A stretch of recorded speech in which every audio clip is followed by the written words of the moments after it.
Welcome to Fringe Fanatics with Chad Lee and Chris Zane. And we are back.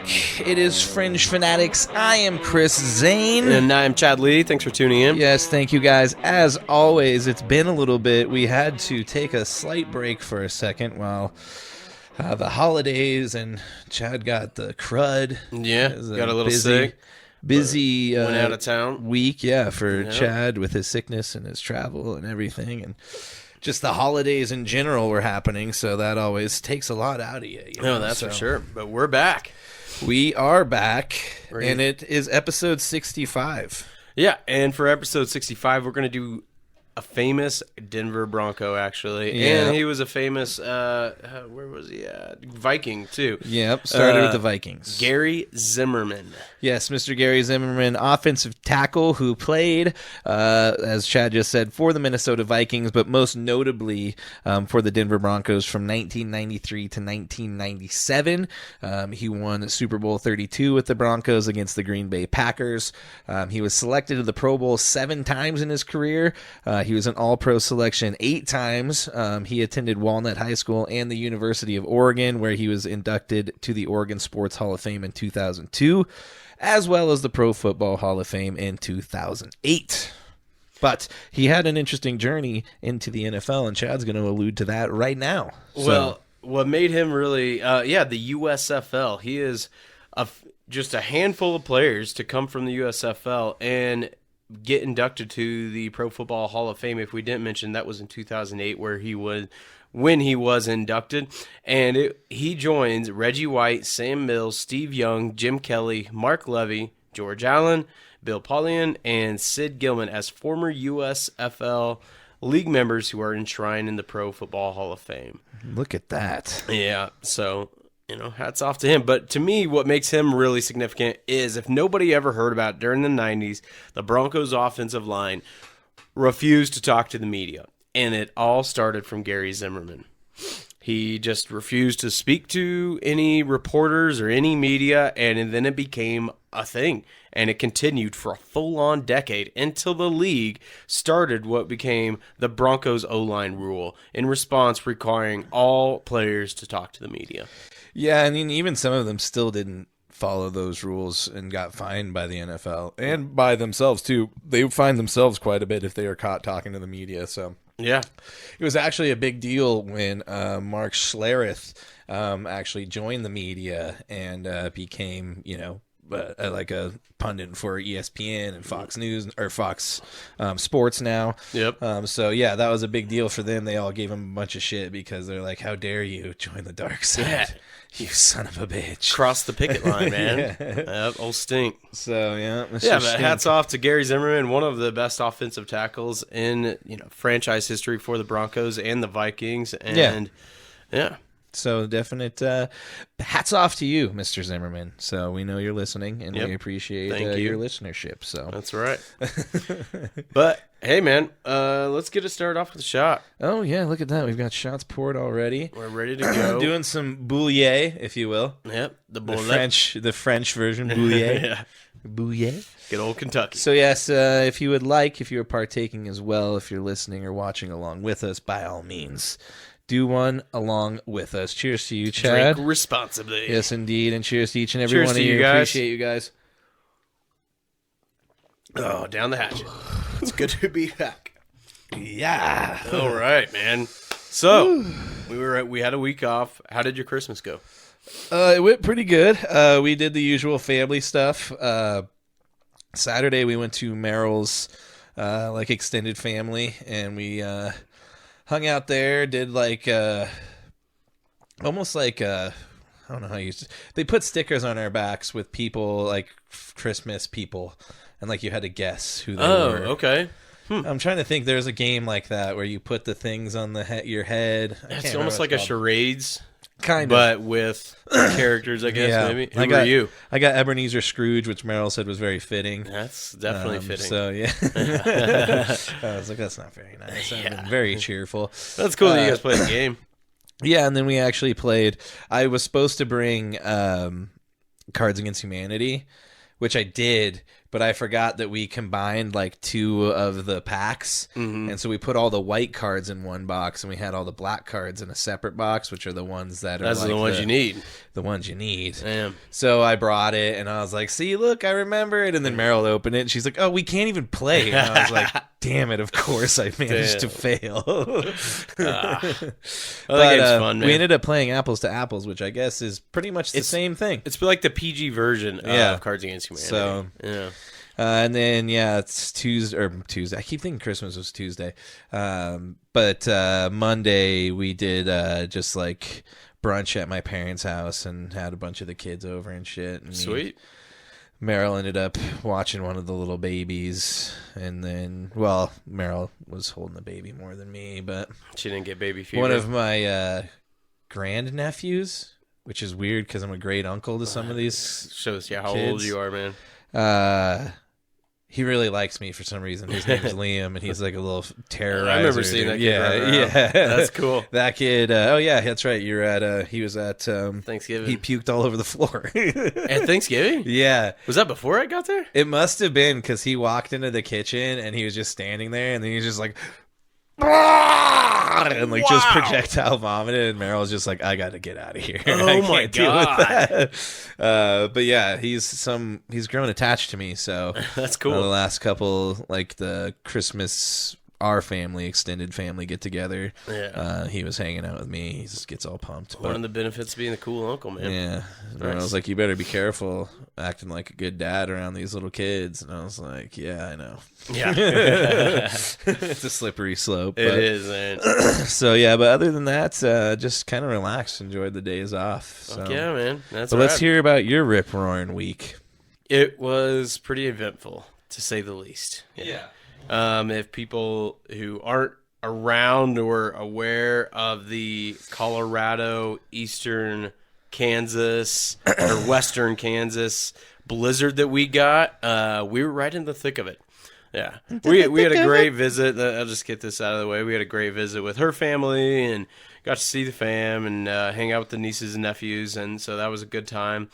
But then we are supposed to be back 2 days ago, and we are driving back, and we've been on the road for about a couple hours, and I look at her, and we're just heading north. And I'm like, why aren't we heading west? Yeah. And I looked at her, and I said, do you know that we're in Nebraska? And she's like, what? Why were we in Nebraska? And I said, you got the directions where we're driving through Nebraska. Yeah. And she's like, I don't know. I just said that was the best route. And so I take a look, and yeah, sure enough, I-70 was closed. Oh. So I'm like, and because it shows like a big blizzard warning. But I mean, Yeah. there's times I've driven back, and like that's been the case. It's just, it is what it is. You just drive through it. Ain't no thing. Well, I think they were pretty serious about this warning. Because we're driving and we get almost all the way through Nebraska. We were driving on I-80, which is like the northern I-70, and then that closed down. We hit all this traffic. We have to figure out where to get to.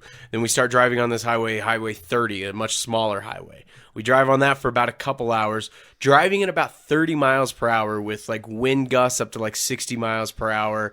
Horrible, like just back-to-back traffic. And then that closed down. And then at this point, panic starts to sit in.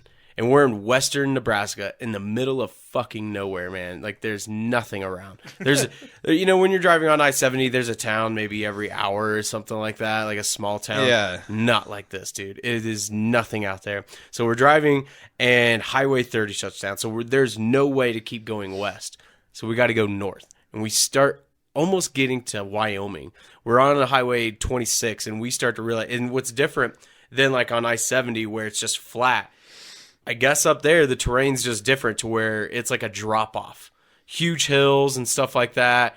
Wind gusts, like I said, of 60 miles per hour. It is full on blizzard. You can't see the road. And she's starting to panic. She's like, what are we going to do? What are we going to do? I see a sign that says like Llewellyn in like 20 miles. I get on Google and I see what's in this town. There's a lodge. And I'm like, all right, let me call this lodge, see if they have any openings, just because we might have to stay the night somewhere. And sure enough, it's just this old lady. She's like, yeah, we got some openings if you want to come by. And it's 23 miles to this place. And that's the longest 23 miles I think it felt like, Just 400 miles, man. Just creeping. We were going like 200 or 20 miles per hour, straight up, wide out. The snow drifts from the fields. We're getting up on the road. I mean, dude, it was fucking frightening. I really thought we were going to have to sleep in the car on the side of the road. Yeah. And then we finally get to Llewellyn. We see the population sign of 282. I mean, this is podunk, middle of nowhere. Yeah. Might get murdered. Real possibility.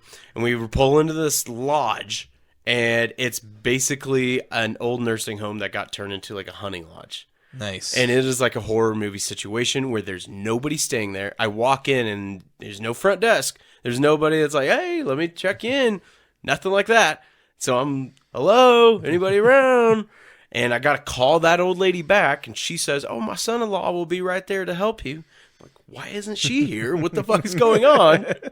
And yeah, sure enough, dude, that was an old nursing home, and slowly but surely, people started trickling in trying to seek shelter. And yeah, we had to stay in this tiny-ass town, and it was a really wild fucking experience, but I'm really glad that we had shelter and didn't have to sleep on the side of the road. But that's some memories that we're probably going to remember for a long time. Yeah, when you told me that, I was like, well, at least it's a good story. You know?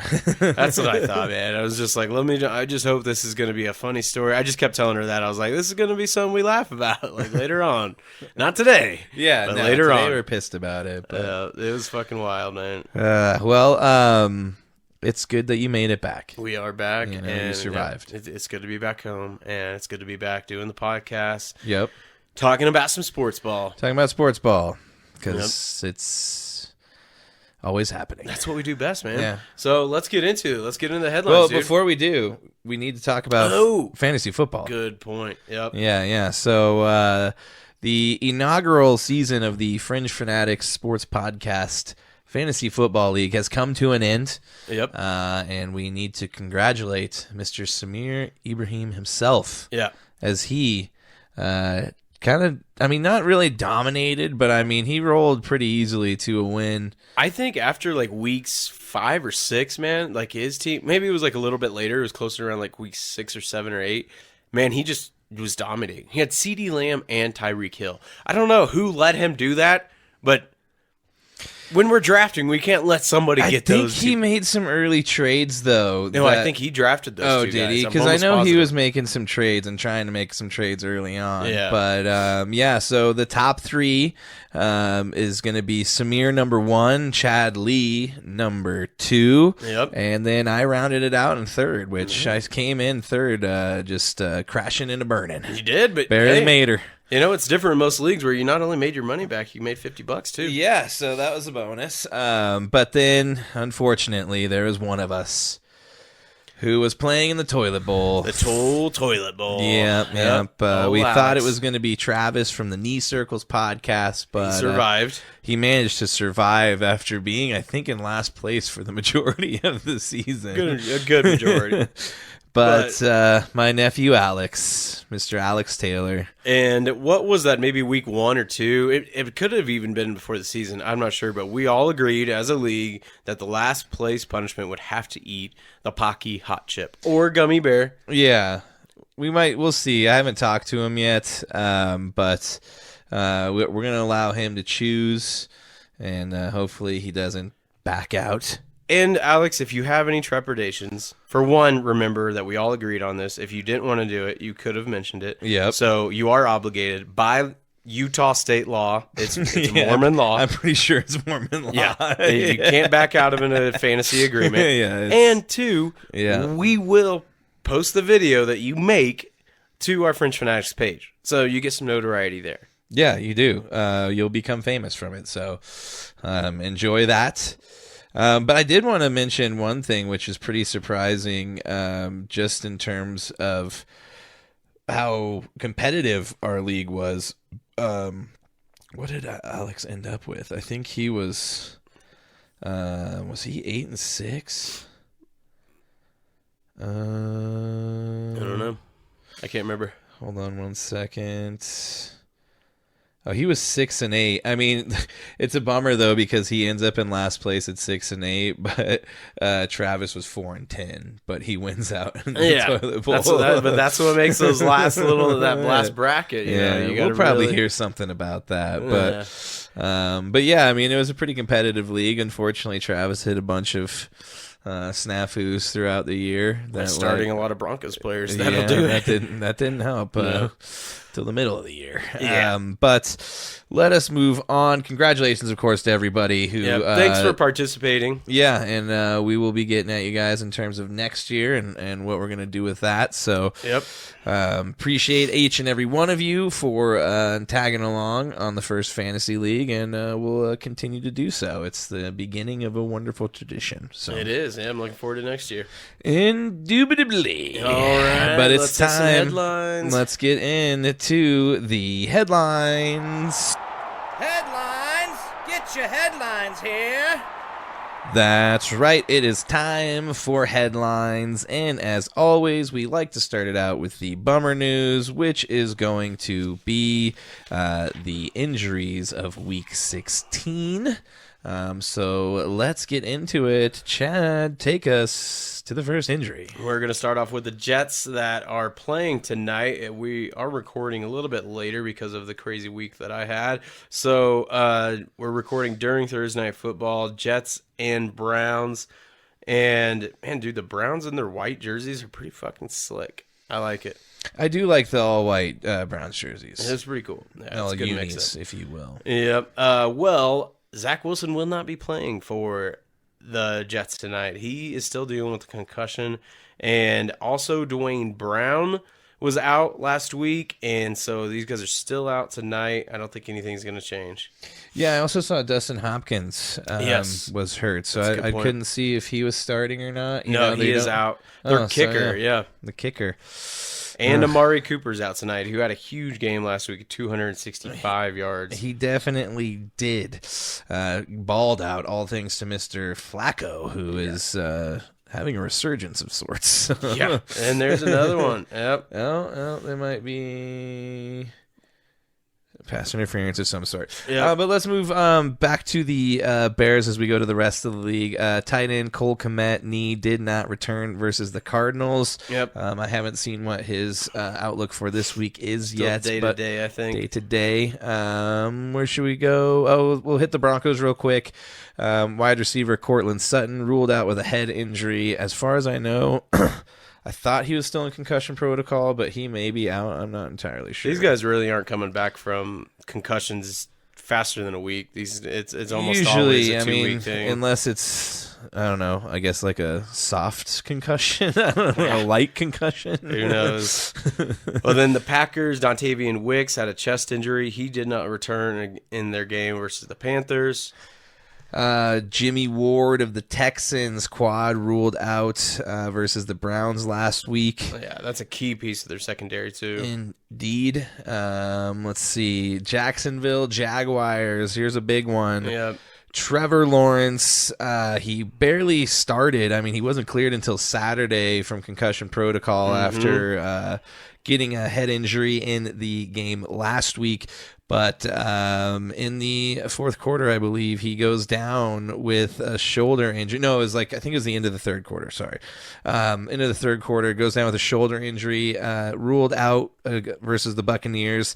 It is an AC joint sprain, so we'll see. He says he's going to try and start this week, but, I mean, we'll see how effective he is if he does. Otherwise, he hasn't been much when he's been in there. No, otherwise C.J. Beathard will be starting, so, yeah. All right, then on the Dolphins side, in their game versus the Cowboys, Jalen Waddle suffered a high ankle sprain and is very unlikely that he's going to play this weekend versus the Ravens. Also, Robbie Chosen was ruled out after being evaluated for a concussion versus the Cowboys as well.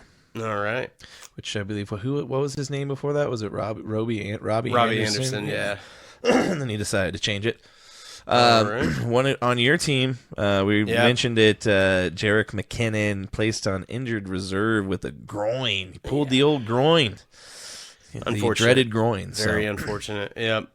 Yeah. All right, then the Vikings, TJ Hawkinson, big one here. He's been having a great year. Suffered a torn ACL And MCL, I believe. Oh wow, didn't I think realize it's both. that too. Yeah, not good. Yeah, so he's done for the year, and that was on one of those hits where, I mean, the guy went low. I don't know. Yeah. I don't know. What are you gonna do? Yeah, and wide receiver Jordan Addison, ankle was also ruled out versus the Lions. I think he is day to day, so we'll see if he starts this week as well. So, All right, I think that wraps it up for injuries. yes, it does. We got a couple news stories to hit, starting with the team that we were just on, the Vikings. They are fed up with Nick Mullins, and now they're going to put Jaron Hall in there. Nick Mullins just doesn't look, for one, like he likes playing football, Yeah.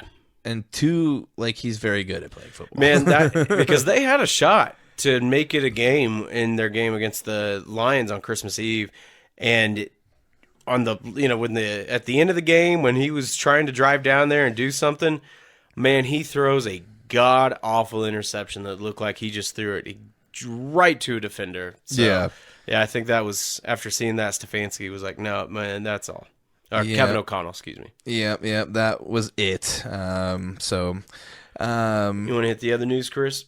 Well, yeah, it's kind of big news. Russell Wilson has officially been benched by the Denver Broncos. It's now turning into quite the saga, as it came out yesterday that, Sean Payton says it's all because we're trying to win, and this is going to give us the best chance to win. But then we hear leaks saying from notable NFL pundits saying, it's the Broncos came to him after the Chiefs game and asked him to rescind his injury clause, which would guarantee his money if he ends up getting hurt this year. They're already on the hook for a ton of money, and they're going to have to break it up over 2 years. I think it's going to be 37 next year? 37, yeah. 37 next year, and then like 49.6 the year after, for a total of 80 million. So I love the meme of him driving away as like a highway robber after stealing almost 150 million from Denver. Yeah. And I feel bad for both sides, because I think the Broncos were sold a bill of goods that wasn't true, and I think vice versa to Russell Wilson. I think the whole thing last year with Hackett and him coming here was a whole facade in and of itself, from the Broncos being like, "Oh, it's going to be great. Come over here. We've got all this shit." Yep. Even though your plan B of, the Rodgers saga for us that ended last year. But, yeah, it sucks because that happens. He's not set up for success last year, and then we get Sean Payton, who he wanted to be coached by. He wanted to be, a pseudo Drew Brees in his later years, and I think Sean Payton doesn't like him. Apparently, I don't think he likes him at all. Yeah. Yep. I mean, he told him at one point, "You need to stop." What was this in training camp? Stop kissing babies. Stop kissing fucking babies, and just basically play football. And you can't knock Russell Wilson. All the guy did was try really hard. Yeah. He came off fake at times, but he posted last night on Twitter, God's got me, basically, and on to what's next. So, well, keeping a positive he's attitude. done. It sounds like he's done, and it's been said. So now I don't know what the Broncos are going to do. They're going to have to trade some guys to get some picks, because unless somebody, we were talking about a little bit today, unless somebody like Penix Jr. or Jaden Daniels, one of those guys just happens to fall in their lap, or they can trade somebody and move up, I don't know what they're going to do, because you're going to be so hamstrung with the cap. And I with Russell Wilson on the team, they are still $20 million over the cap next year. Jeez. So I don't know what they're going to do. Yeah. So it's going to be interesting. There's some conspiracy people in town saying that maybe this is Sean Payton trying to get fired, and like kind of sabotage to maybe go get the LA job that's going to inevitably be, ripe for the picking once the season I ends. don't think they're going to do that. Who knows? But it's all pretty wild right now. Yeah, it is. So pretty nuts, Jarrett man. Stidham, here we come. Yep. So Start saying, "Let's ride, Jared." let's ride. Yeah. So yeah, it's a bummer, but yeah, it seems like it's over. So Yeah. Tis But, what hey, it man, you is. guys beat the Chiefs this year. You gotta, Yep, you gotta beat the hang your hat on that. Chiefs. So we're 16-1 now. So It's impressive. yay. One other thing I did kind of want to talk about real quick. Did you hear this Jair Alexander stuff? Yeah, I did. Where he got suspended from this week's game For a because coin toss. he just decided to run out and like go be a part of the coin toss and almost screwed it up for He him. wasn't even supposed to be out there. No, he almost like deferred it. And they're like, what do you mean? And he's like, we won't be on defense. Like, what do you mean? Exactly. We just want to be on defense. Yeah, we just want to put us on defense. Put me on defense. Let's see what happens. How it works, man. But man, dude, that was hilarious because he just ran out there, screwed up the whole thing, and the coaches have real strategies when it comes to whether their first 15 plays on offense or what they're going to do if they're going to be on defense. And yeah, he screwed all that up. They end up losing. No, they won that game, I think, right? Yeah. They played the Falcons or something. Yeah. But yeah, they lost or they ended up winning, and man, they just kicked him to the curb for the week. They're like that. We're not cool with that, dude. And he's been a wild card all season. There was that issue where he did something crazy in a player-only meeting or something, and so I don't know. We'll see what happens with him. Oh, they played Carolina. That's what. Yeah, barely beat Carolina. Barely beat the worst team in the league. So Yep. So yeah. But Well, you know what? It's been a week. We forgot to hit the NFL sound, but we're going to hit the NBA one, and we'll hit an NFL one for the deep dives. But we're moving on to the NBA right now. Take it roll! Take it roll! Outlet! Outlet! Rain dance! Sandy, come on. Sandy! T, come out. I'm burning. My lungs are burning. My legs are burning. Quick update on the NFL. Cleveland is up 7-0 on the Jets, which won't matter after the fact, but just in case you're wondering where we are at in the grand scheme of time. yep. All right. But yeah, let's get into the NBA. Where do you want to start, Chad? Well, we'll start with the Grizzlies because we can say that they're 4-0 since Ja came back because they'll take on the Nuggets tonight and hopefully just go to 4-1. But that's right. yeah, in his first game back, Ja had, this is like last week, maybe like Tuesday or Thursday, and he had a hell of a game, 34 points, and then hit the game winner. Coming back with a splash. Yeah, he is. He is actually named Player of the Week. He ended up with that 34-point debut performance, averaged over his first 3 games back from his 25-game suspension, 28 points, 9 assists, and 5.7 rebounds. So he is definitely balling out. There was a little bit of controversy, though, as he won that game the other night and almost did like a shooting motion after he made the game winning or the game sealing layup and then like put like a bazooka on his shoulder or something. It was a weird celebration, that's for sure. Yeah, not a good look when you just got suspended for playing with guns Not 3 at times. all. So yeah. not looking good there. But yeah, he's obviously still good at basketball. So Yeah, as long as he's on the court. They have a hole to climb because without him, they were 6-19. So now they're 10-20 or 10-19, I think it is.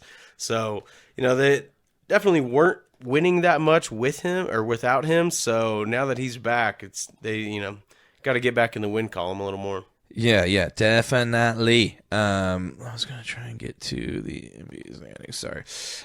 But other big news, the Detroit Pistons are not very good at basketball this year. After starting out the season 2-1, they have lost a record 27 straight games after falling to the Nets 118-112 in Brooklyn.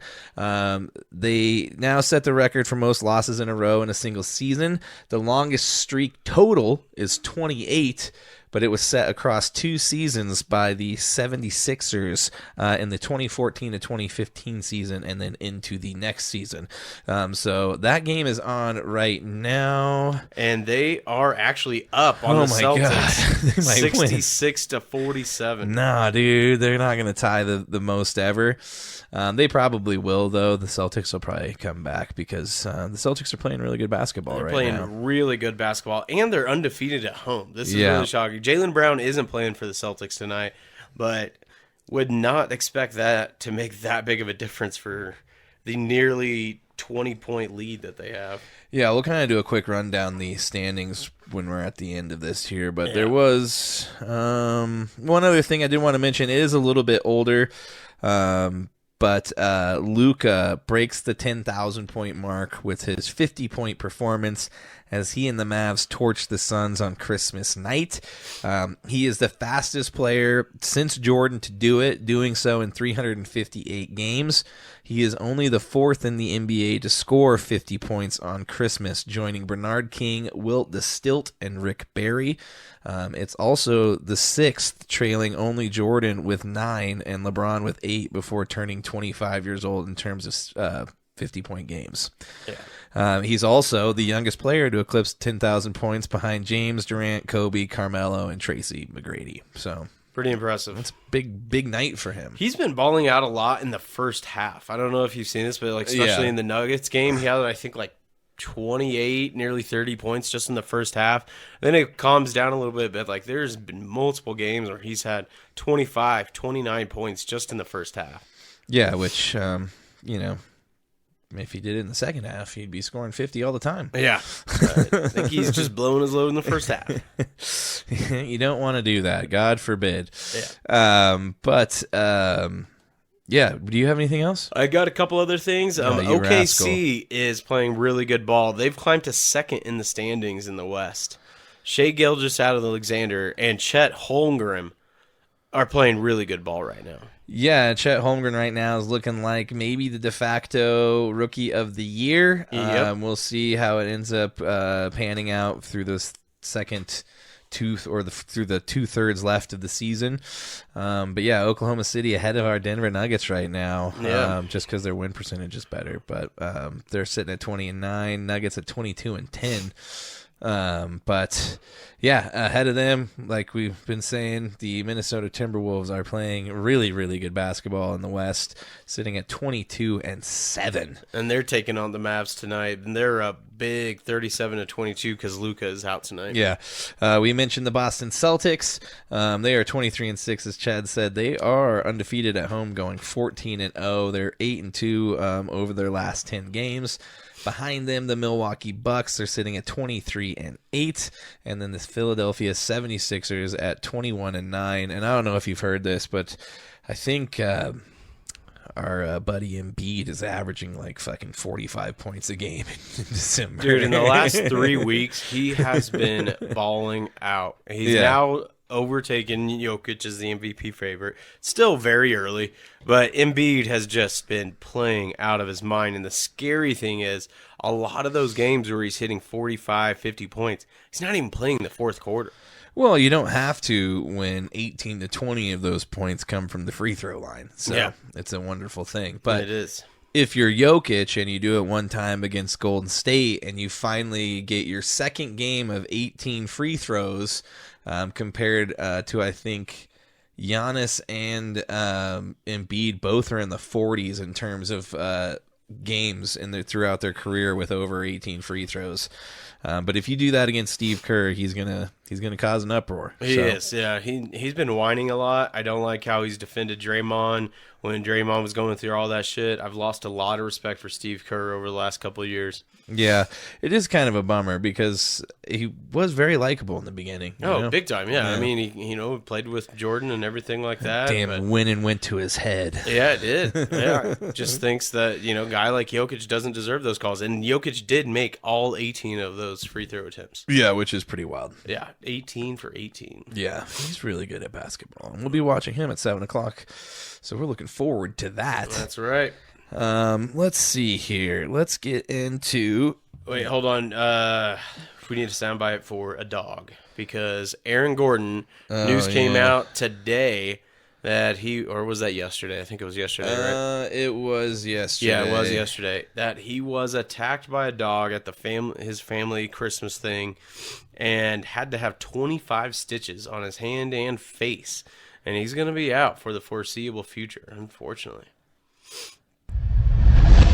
Oh, wait. About that. Yep, that's the sound a dog makes. Sorry, I just found that on the fly. It wasn't a very good one. That works, though, man. The first one that popped out, damn it. Not your typical injury that you hear about, but Yeah. it doesn't sound very good. He's got stitches on his shooting hand and on his face. There was that, shit. I think her name was Kyle Dreyer. She was like a Channel 7 like newscaster. And she got attacked by a dog, and it actually ended her TV career because it like ripped off her upper lip, and like all this, like she never looked the same, and she couldn't speak good and stuff afterwards. So ended up ending her career. So yeah, that's rough, man. You gotta watch out for the dogs. You just get you never know. Play it safe. And I think I Don't heard fuck something. with This them. might have been a family dog or something. Yeah, that's so all I've seen is a family dog. maybe he was breaking up a fight. I had one of my uncles. They might have been married at the time. Either way, one of his significant others, they had 2 Rottweilers, and the dogs got into a huge fight, and she tried breaking them up, stuck her hand in there, and lost a finger. Whoa. Yeah, one of the dogs bit her finger, like right, like at this. It was either the first or second knuckle. Especially a Rottweiler, man. Those jaws are so strong. They probably just snapped it off like a fucking chicken tender. Probably popped. Gone. I Like can't that. do that. That was cool. And the water droplet. She just walks around everywhere like this now. Rock on. That's talent right there, man. Can't do it right now because That's I'm on put myself on the Put it on the pressure. But yeah, so we need a dog. So another sound effect, we need a dog. So These attacks happen. they do. Yeah. Let me see here. Yeah, that's all I got for NBA. All right. Well, let's get into the NHL.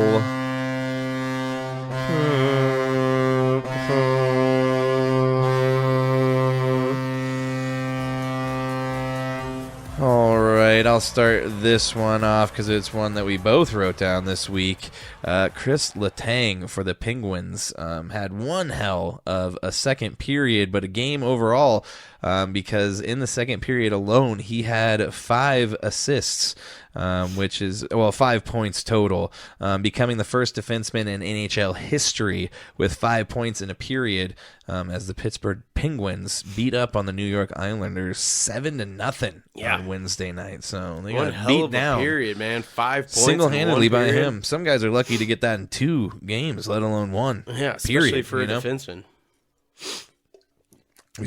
We're tied over here now, 7-7. And Njoku's going off. He's almost got 100 Joku's yards. on fire, both literally and figuratively in the past. Ever since getting lit on fire, he's He's been been on balling fire. out. Yeah, dude. he wore that mask, and then it was like, dang, dude, he's all badass now. Yep.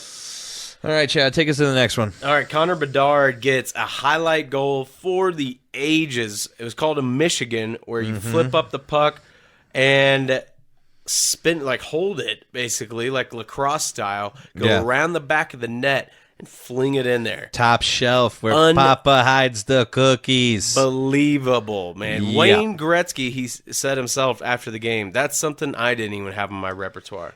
Yeah, it's always cool when you see guys do that move. There's another guy in the NHL who's done it a few times as well, but Connor Bedard, we've already been talking about it, well on his way to being a star in this league.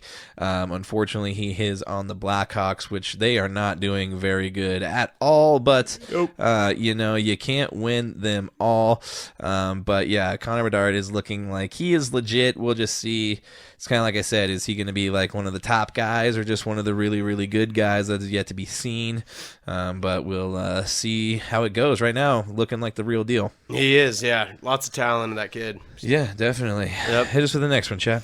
All right, Chris Drieger makes 37 saves in his return as the Kraken beat the Flames 2-1. Yeah, that's a lot of saves there. Yep. A lot of goals to be had when you get that many shots on, but when you stop them all, there's 0. Yep. Look at that. And only 1 goal allowed. Yeah, pretty impressive. So that's huge for the Kraken. So yeah, that's not good for the Avs and the West.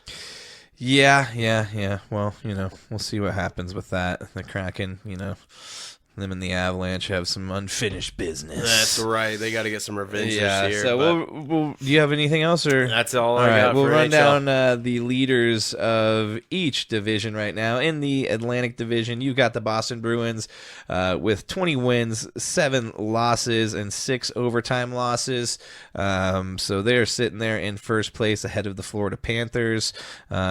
Bruins got 46 points, Panthers with 42, so they've got some catching up to do. In the Metropolitan, the New York Rangers, 24 wins, 8 losses, 1 overtime loss. They've got 49 points ahead of the New York Islanders, so both New York teams up at the top of the Metropolitan Division, as they probably should be, but they have been not having the best seasons the last couple years. The Rangers have been on the up and up, but the Islanders, they're the Islanders. They're like the little brothers. But they are behind the Rangers with 41 points. In the Central, moving over to the Western Conference, the Central Division, the Colorado Avalanche, 21 wins, 11 losses. They've got 45 points, and they've been struggling to kind of figure things out. Lost a tough one last night after being ahead 4-0 in the second period. Ended up losing. Loss.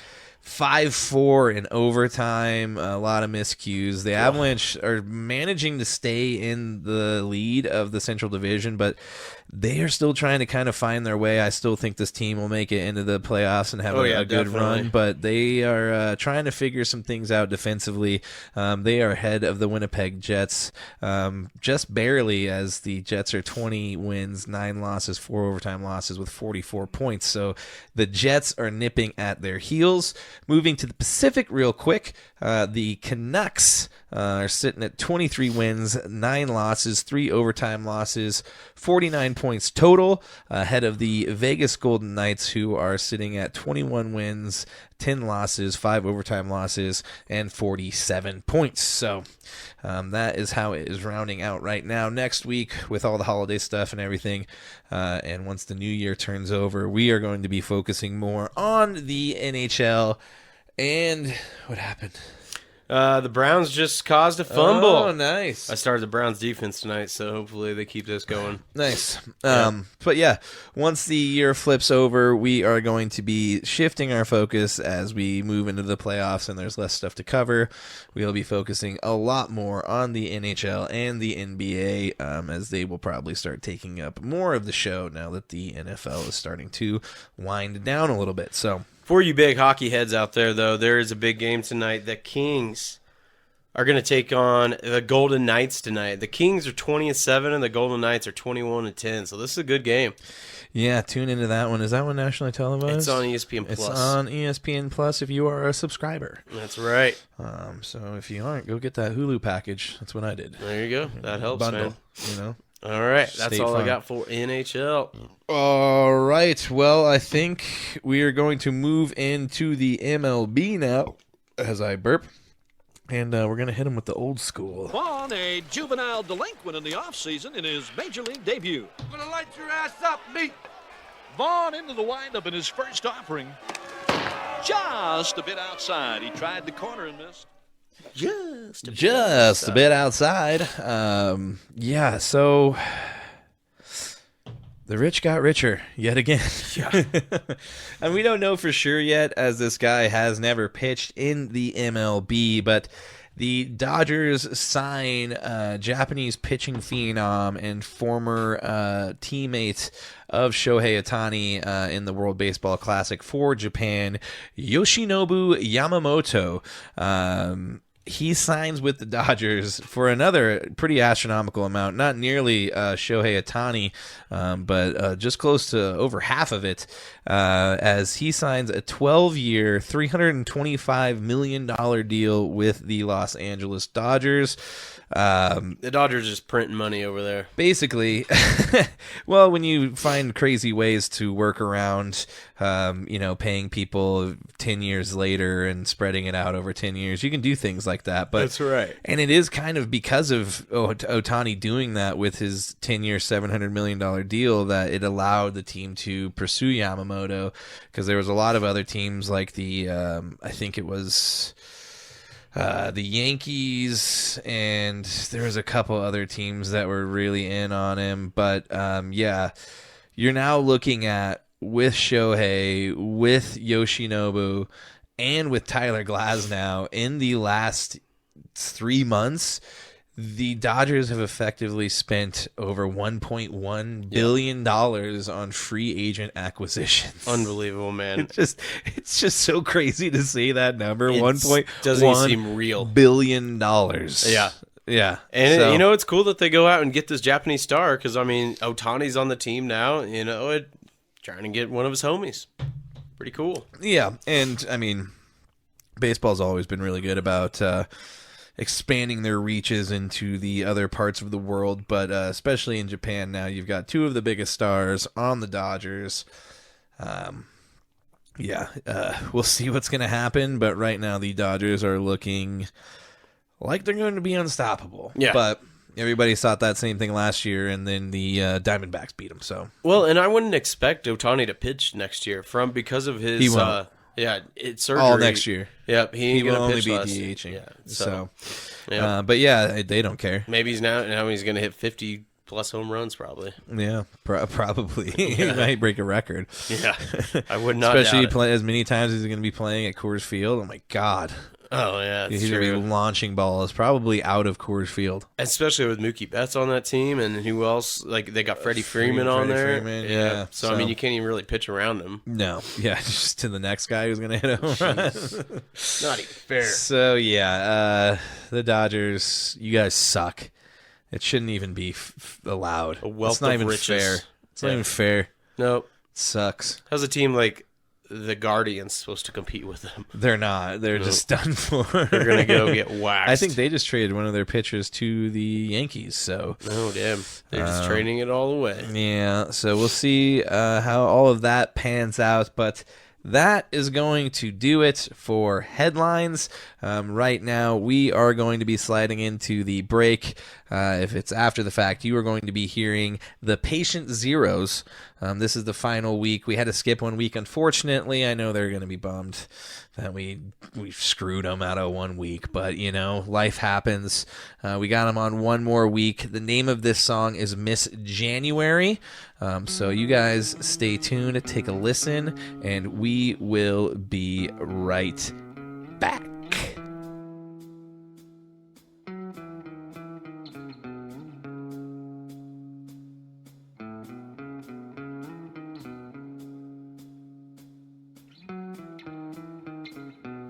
Handshake and apology. Gonna do this quickly. I thought I was empty.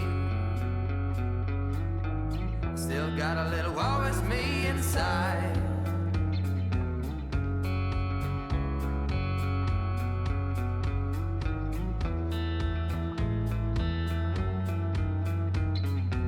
Still taste the cinnamon till you took my tongue again. Thought I'd expose me. Not gonna make a liar out of me. Don't quote me. Silence is security. Bottle blue sky and give it to the sea. And I don't want to be discovered here with Miss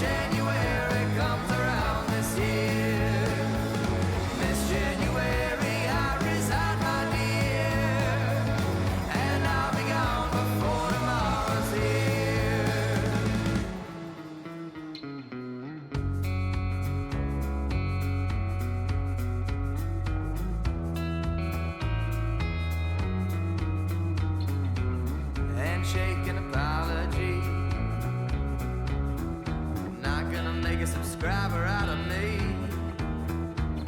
I was knee deep in hyperbole. I was near death drunk and spilling names unsteadily. I was spilling ink, and I don't want to be discovered here when Miss January comes around this year and shake apologies inside my ear, and I'll be gone before tomorrow's here. Yeah, I'll be gone when February's here.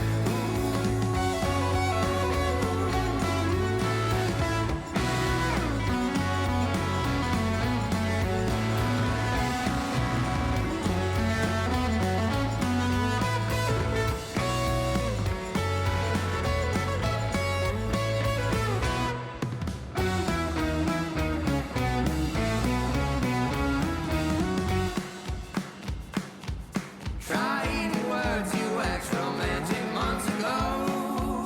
You're gonna learn to love the smell of smoke. Enjoy.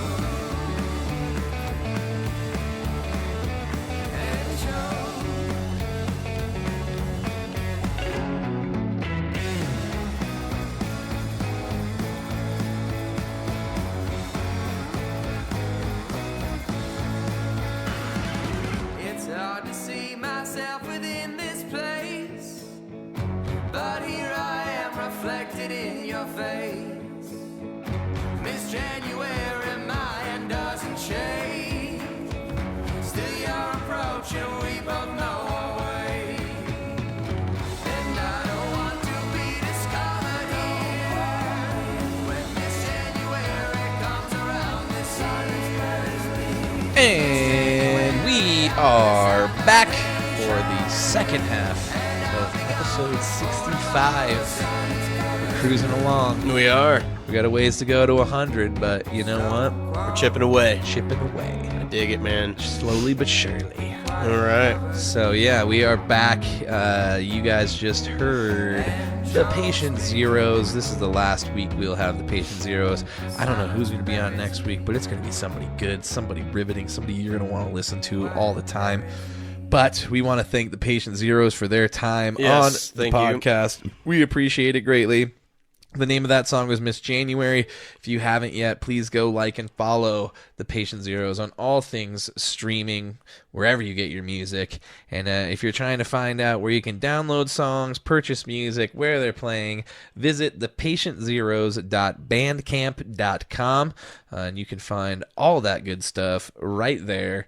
But now it is time for the shot at the turn. Damn right. We've got whiskey. We're doing shots. We're getting buzzed. Getting buzzed. Cheers, Cheers to you sir. guys. Cheers Take a shot to with you us. guys. Yes, if you're partaking, partake away. And cheers to you. Nostrovia. Salud.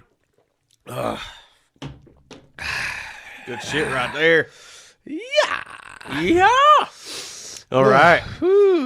We're going to get in a couple deep dives. Let's get into the deep dive. All right. You want to kick it off? Yeah, but first, we Yeah. need a little bit of this. I don't remember what we were doing for the deep dive, because we were just switching it around, so we're gonna do this one. I'm gonna bury your family! I'll bury your family. Dog! Bury your dog! Check, check! I'm down! I'm down!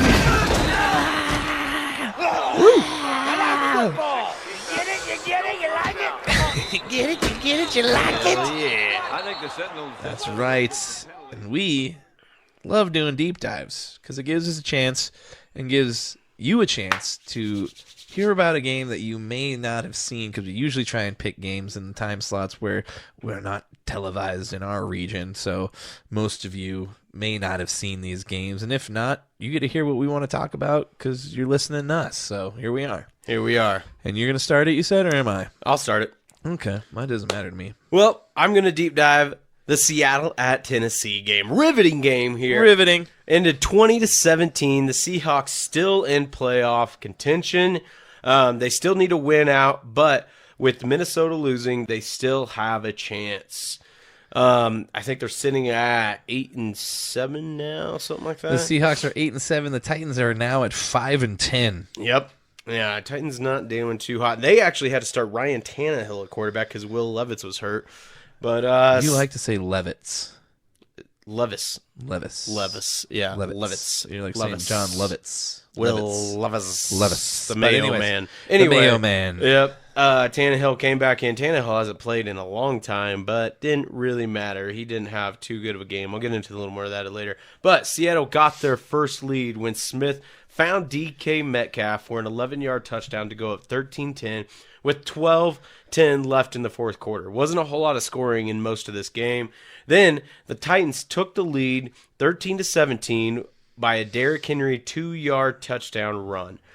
Then, with 57 seconds left, Geno Smith found Parkinson for a 5-yard touchdown catch to go up 20-17, which pretty much sealed the game, showing that Geno Smith and his fourth quarter comebacks are like his thing.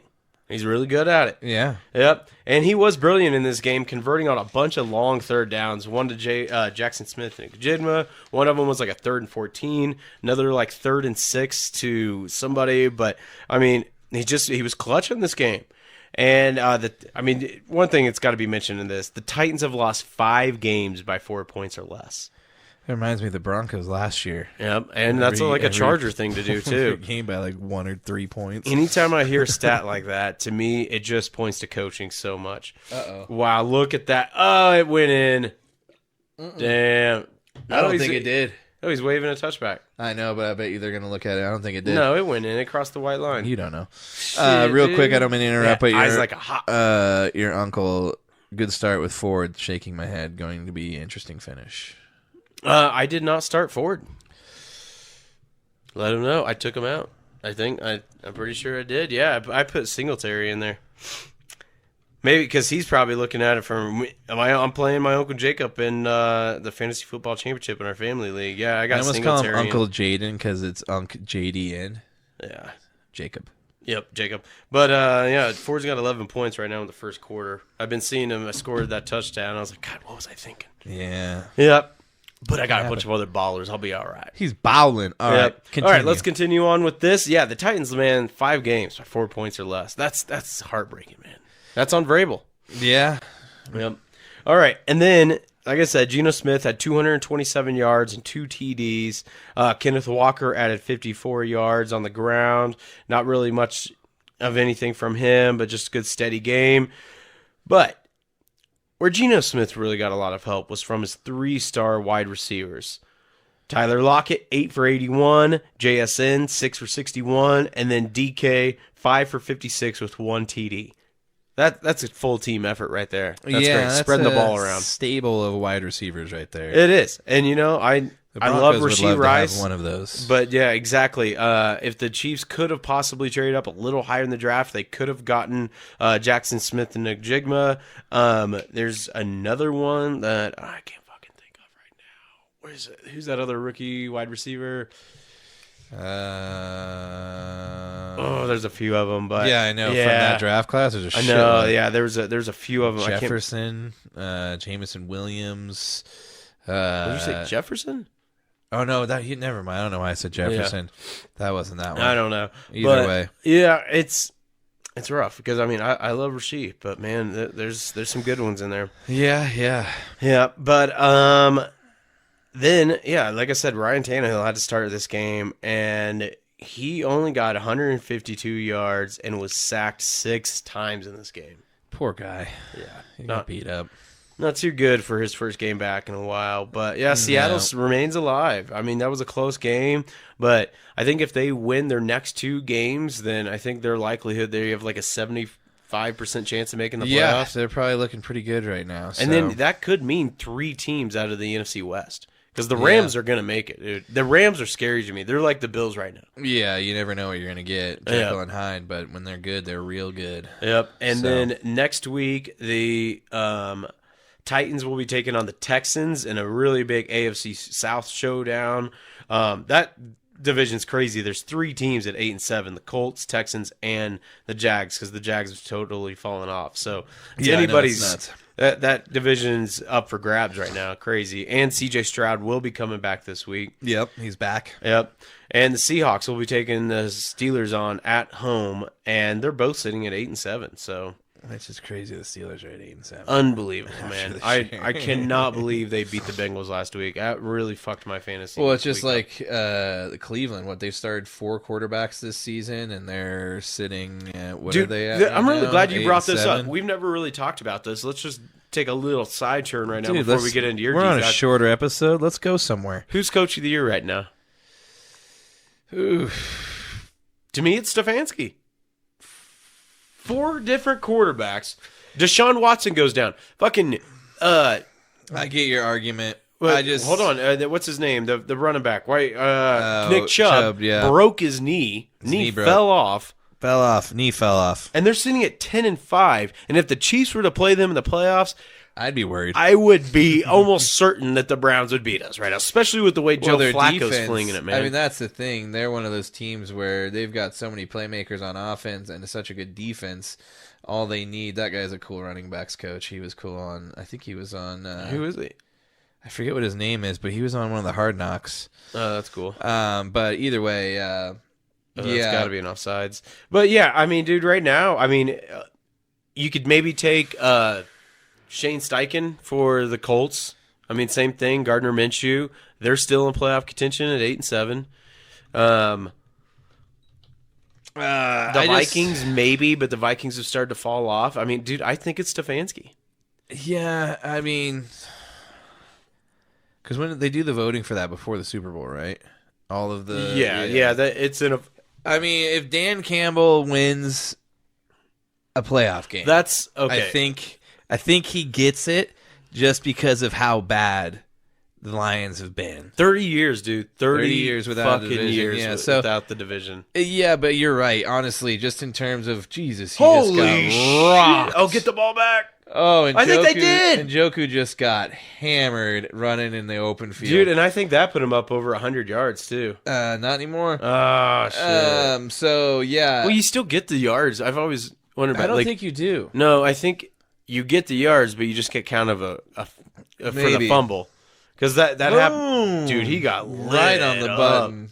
I think that was Quincy Williams. that hit him. But yeah, I see what you mean though. In terms of just adversity, the Browns have faced the most. It's unbelievable, Yeah, man. it's just and then that's in a insane. division with the Bengals. Oh, the dude, Ravens. Mosley straight up CJ peanut Mosley. punched that dude. He fucking rocked him, man. Damn, they didn't get the He ball comes back. in. Oh, and then he recovers it.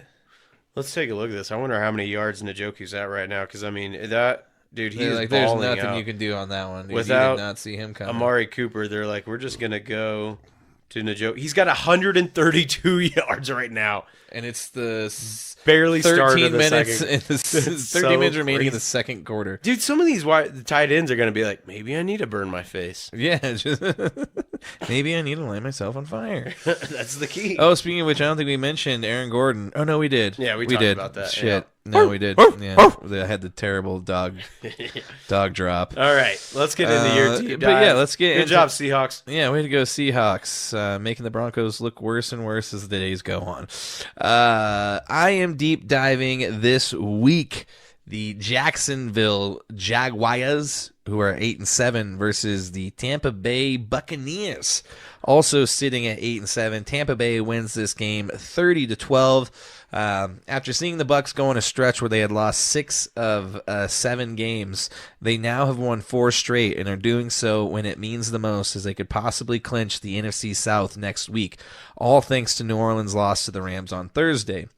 Mayfield has had the offense rolling, minimizing the mistakes they make and taking full advantage of their opponent's miscues, and Sunday was no different.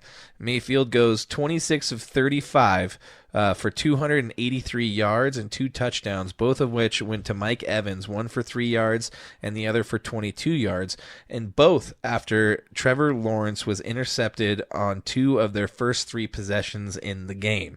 Mayfield had the Bucs up 20-0 at the half, and he may have started to cement his return to Tampa next year.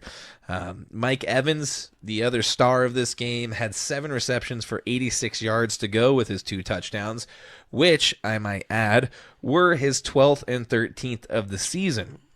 He now joins Jerry Rice. This is a good stat. Yeah, who had 8 of these seasons. Terrell Owens, 7.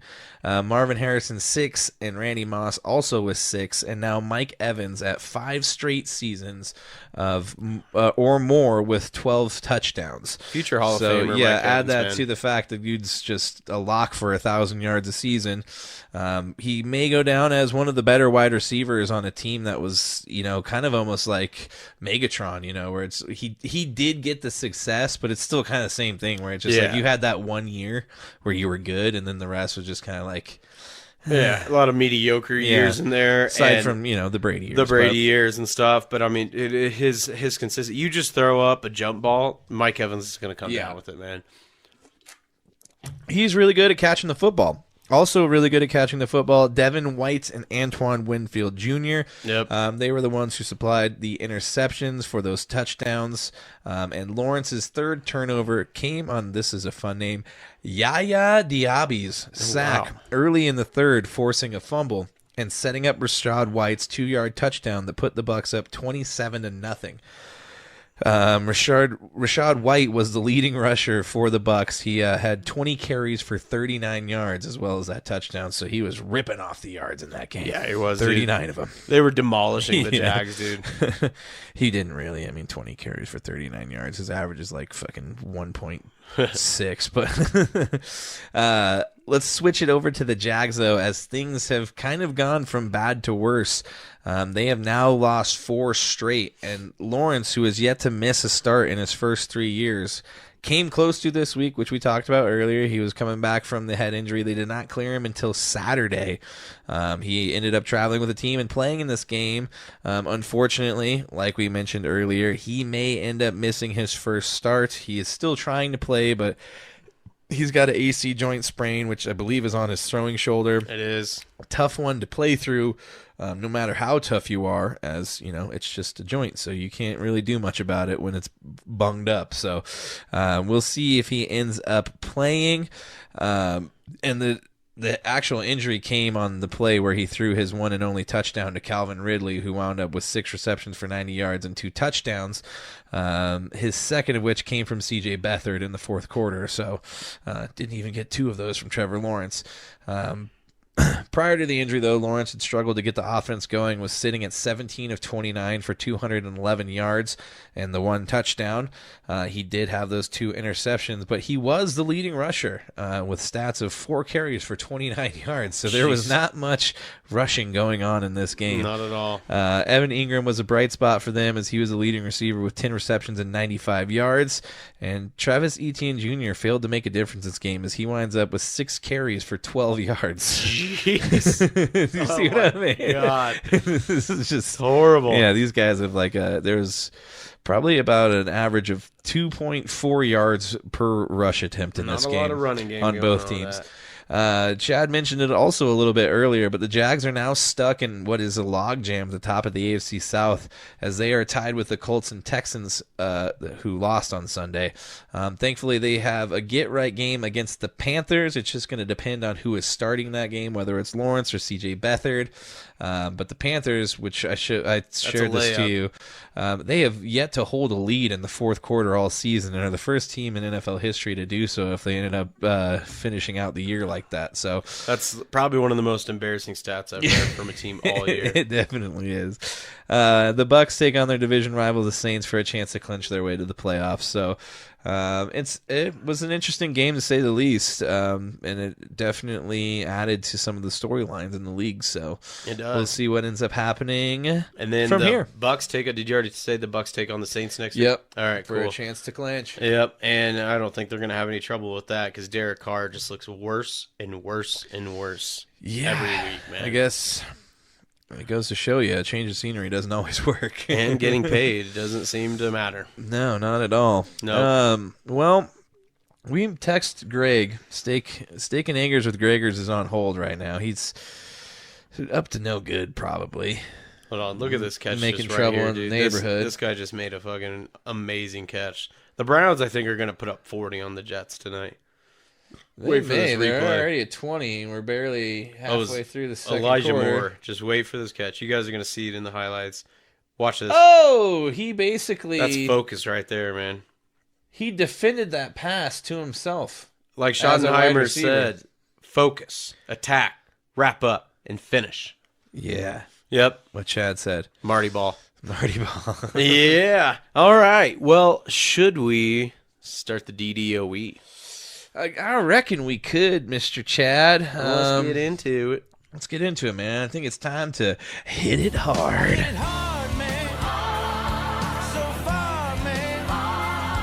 No laying up, no holding back. Ain't afraid of nothing, it's a natural fact. I hit it long, man. Till it's gone, man. Keep taking chances, live it large. I hit it hard. That's right. We are hitting it hard as it is time to grip it and or rip it. We like to give you guys the option. We don't want to tell people what to do in their lives. But it is time for the DDOE of episode 65. And this one is a little bit of a homer pick for Mr. Chad Lee. It is. And I didn't even send this one. It was Chris that sent it to me. And I'm like, Yeah. well, I can't argue with that. While we were stuck in that crazy haunted hunting lodge I mentioned that it used to be a nursing home, I think, right? Yeah, it's probably Yep. haunted. There's probably people Definitely dying. haunted. A Yeah, lot of that's them. all I could think about. I was watching KU put up 49 in their bowl game. All Yeah. thanks to Jason Bean, this week's DDOE winner. This dude went off for 449 yards and 6 TDs in this game. He did throw 3 interceptions, but what I think is admirable from this is like every time I'd see him throw those interceptions, it was definitely almost on like a Mahomes-esque type play where he was trying to do too much, forced a ball in there, and then, bounces right back and throws a touchdown the next drive. But, I mean, to me, why this is a story is because of the way last season ended. It Yeah. almost is 365 days to the day when he lost in the Liberty Bowl last year. Liberty bibbity. They lost 55-53 to Arkansas. I mean, dude, KU, Triple overtime KU's defeat, mind good you. at football, but damn, they don't play defense. Yeah. They really don't. They won this game 49-36, I think was the total. Right? Yeah. Yeah. And so, they just last year lost to Arkansas 3 overtimes, and it came on an interception that he threw when they were trying to score on a 2-point conversion. And, he could have just hung him up then, maybe tried to go to the NFL or anything like that, but he decided to come back knowing that he was going to be back up to Jalen Daniels. I always get it mixed up because there's Jaden and then Jalen. I was called Jalen earlier. Yeah, it always messes me up because Jalen Daniels for KU, who was supposed to be the starter this year, has got a lot of talent. He started in that Liberty Bowl last year, but they did a few little trickery things where they would put in Jason Bean sometimes. I mean, Jason Bean has filled in for Jalen Daniels quite a bit. And so he decided to come back this year knowing that he might be the backup. And lo and behold, Jalen Daniels got hurt, and Jason Bean started 10 of the 13 games and even beat Oklahoma this year when Oklahoma's ranked 6th. Yeah, and it's crazy. It's just nuts at some of these guys. It was his 6th and final year of college football that he came back for. And then, he leads Kansas to one of their best ever seasons in terms of football. So It was, their first bowl win in 15 years. I mean, it was just amazing watching him fling this ball around during this bowl game because, I mean, he was just throwing it deep. I saw a lot of funny memes during this game, some of them from my Chiefs fans or Chiefs friends and stuff like that was like, God, can the Chiefs just get these KU wide receivers? I mean, I think they had one of them. Homegrown. Yeah, Grimm, who had over 130 yards, and then this other dude, I can't remember his name, he had like over 130 yards. Both of them have 3 TDs. It's just like why can't the Chiefs get fucking wide receivers like this? God damn, dude. But I know at this point, I'm like, Broncos, just grab all the CU guys at this point. They're probably better than what we got. yeah, it's it's seriously the case. But yeah, Jason Bean, I mean, he had a win over Cincinnati in Cincinnati this year. This is a kid that, I mean, damn, Flacco just threw another TD, dude. Why? That's just what I was telling him during the thing. Like, I want Joe Flacco as my quarterback. Never thought I'd say that. We had him, and he wasn't good. Yeah. But it was also with Vic Fangio. So. That's the Broncos' curse, man. Anybody that comes here. Aside from Peyton Manning. Yeah, that's true. That's the only one I mean, that dude, he did have some rough starts. Oh, when we won the Super Bowl, it was not a very good year. It wasn't pretty. You'd be surprised when you really hear about all that happening. Like, I can't believe they won the Super Bowl. So yeah, but anyways, yeah. But anyways, hats off to Jason Bean. His coach Lance Leipold calls him one of the most underrated quarterbacks. Guy just goes out there and slings it, man. 449 yards, 6 TDs in the bowl win. Devin Neal, their star running back, who is a homegrown kid from Kansas, I think, and from Lawrence, actually. It's really cool. He's returning next year. I believe they're returning 8 starters on that offense. So they've got a lot of loyalty. They're revamping the whole stadium. I don't think it's going to be done in time for next year, but I would not be surprised if we see this team in the top 25, hunting for one of the 12 playoff spots next year. Yeah, which is cool to see. You know, it's like we were saying, especially with it expanding, it'll be nice to have some other people in there. Yeah. Like FSU, who should have been there. Yep, they'll Stuff be in like there. that. So, one other quick shout out also to another QB in another bowl game, USC's Miller Moss. Good point. Yeah. Also threw 6 touchdown passes, setting a Holiday Bowl record in place of Caleb Williams. And it's heavily speculated that Lincoln Riley was going to go into the transfer portal to find his next quarterback once Caleb Williams leaves, and he may have him there. So we'll see what goes on with that. As Miller Moss, which saying his name just reminds me of Miller Moths, which Hannah hates. Oh, the Moths. Yeah, Miller Moths. That's going to sound Miller like that. Moths. Miller Moths. Wow, yeah. So I'll probably be saying that a few times if this guy ever makes it anywhere. But yeah, the bummer thing about Jason Bean is, hopefully we see him move into the next level in the NFL, but unfortunately probably going to be an undrafted guy if he's lucky. I imagine he'll probably be definitely an undrafted free agent, but I mean, the kid's got talent. He's just a little scrawny for the NFL. Maybe he could put on some weight, but I mean, he's accurate. He's fast. He can run. He's a mobile quarterback. So I'd be thrilled to watch him in the NFL. Yeah, it'd be nice to see. Yep. That'll be nice also when the NFL eventually expands into, probably making a whole nother division in like a European division. You'll probably get to see more of these guys like him get more of a chance to get a starting job in the NFL because there's going to be more starting jobs available. Well, and thanks to The Rock, maybe we'll see these guys in the XFL. And the XFL and the USFL's back again, so that's right. We'll see what happens with those as well. Because we've seen where that helped guys like Gary Zimmerman. See how it comes full circle right there? Also, PJ Walker.